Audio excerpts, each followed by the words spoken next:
There he is. Oh, Big Daddy back in the house. Bryan Garrity, our real estate expert, joining us once again this morning. But don't let that little happy face fool you on the animation there, because I mean, he's fired up this morning. Mad. You're mad because you know, we do these segments once a week. We take letters from folks and emails from folks and answer their questions.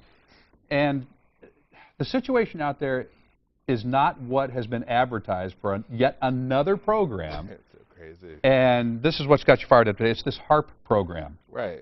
Well, HARP 2.0 was, they had the original HARP program. Then the government's new and improved HARP 2.0 program, which is a bunch of and HARP stands for nonsense. Do you remember what it stands for?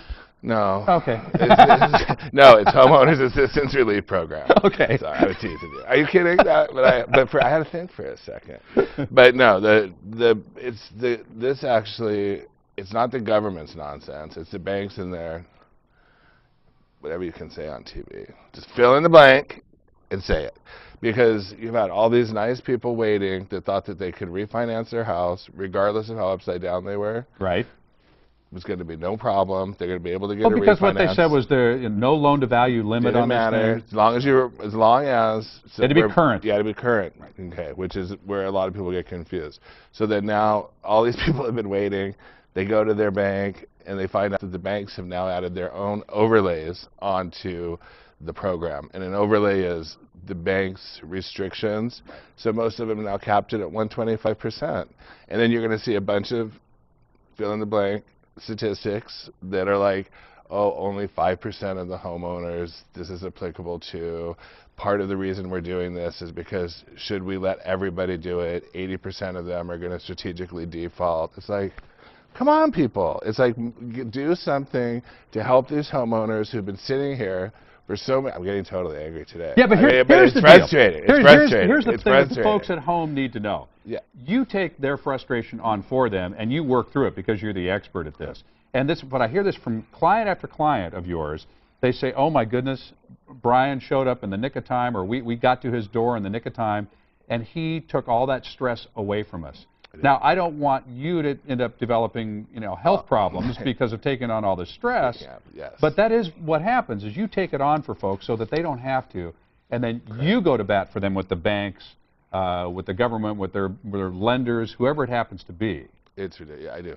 Okay, so that's I mean, what's people going are on. already being tortured enough. I mean, just to see people being tortured more, it's very frustrating. All right, so folks, if you find yourself in that situation, it's Bryan Garrity. That's who you want to talk to. Now, let's ask Big Daddy a couple of questions here. Annabelle from Rolando says, I am unemployed, and my agent said I cannot do a short sale because I have $12,000 total in savings. Can you review the short sale guidelines? Now, is it her money in the bank somehow affect the short sale of the home? That's a tough question, only because, well, it's multidimensional. It could be, but I'm going to tell you now, if the people are unemployed, they've got $12,000 to their name, they're going to run out of money making that mortgage payment. Most banks would look at the situation in its entirety. Remember, on a short sale, you have to have a hardship. They don't want people strategically exiting. However, it happens all the time.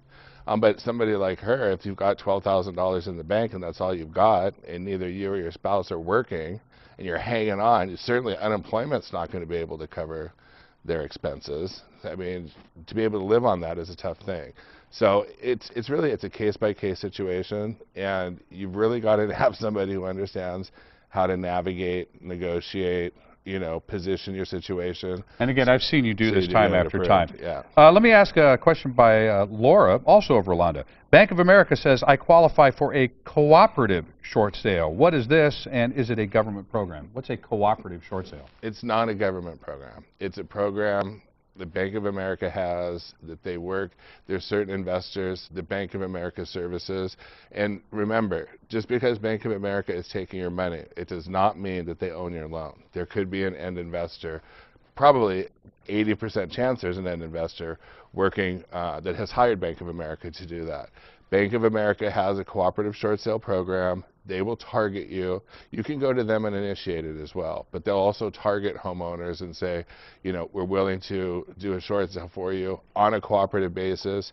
You don't have to provide them any documentation. So they were asking short sale guidelines, and the other question, you'd have to provide your taxes, proof of pay, bank statements, etc. Cooperative short sale with Bank of America, if you're identified as a short sale candidate, then you work through, you don't have to provide documentation. On that note, if you get identified as a short sale candidate, get out of your mind that you're going to get modified. You're not getting modified, period. End of the story. Folks have to start moving away from that thinking, because the banks are hammering down on their timelines, and they're not allowing these loans to keep rolling 24 months, 28 months without payments. It's going to start coming to a screaming halt. Okay, real estate expert Bryan Garrity, this is who you want on your side. Folks, if you're just doing a normal sale or going out to buy a home or so forth, he loves those, the uncomplicated ones, but this is who you want on your side if you've got something complicated. Our real estate expert Bryan Garrity here on San Diego Living. Great to see you as always. Didn't mean to get you so fired up. I already was. I just was reading it this morning and I was like, I cannot believe this. Well, let him get fired up for you so that you don't have to. Absolutely. And give you the real information. For more information, you go to san diego6.com and you click on San Diego Living to get in touch with Bryan Garrity.